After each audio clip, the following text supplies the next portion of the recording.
Okay, we have crossed the finish line. Everything turned out well. It turns out, by the way, that I thought maybe I could get this line here, this collar line thing, whatever you call that, more straight across than even Tokotomi did. It's just a matter of point of pride, attempt it, right? Turns out that no, the geometry does not allow that. You're connecting points either with curves or with straight lines, but it's always going to zigzag. Just the nature of having an odd shaped off-center shank like this. So anyhow, excuse the dust. This place is, boy, you'd think it's a workshop, huh? And it's keeping dust and static electricity off stuff is just impossible. But it's pretty close to impossible that anybody could know that this pipe has been, the stem has been replaced. And that is the whole point of this. Of course, if you want to smoke tobacco, you can do it in a corncob and it'll taste as good as anything else. But I've got some friends that smoke corncobs and they swear by them. So it's all about either the history of it, if you're an English pipe guy, or the art of it, if you're a modern pipe guy.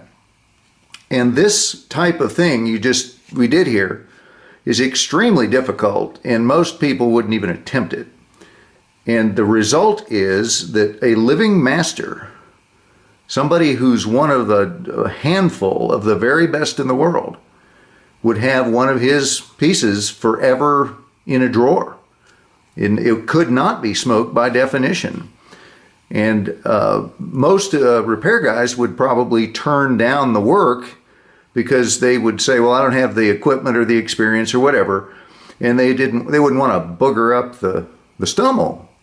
So 50 years from now, somebody would probably find that stummel in a drawer and wonder what the backstory was. Why didn't somebody fix this and smoke it?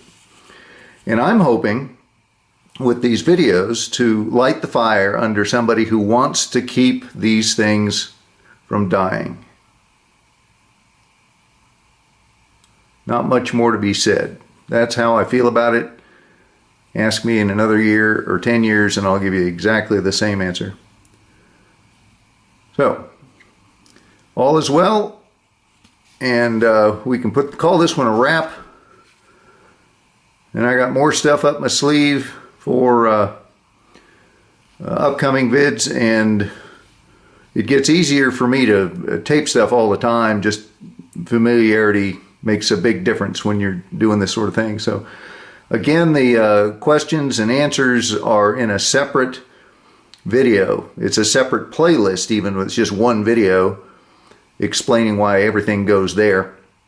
That's a question. And go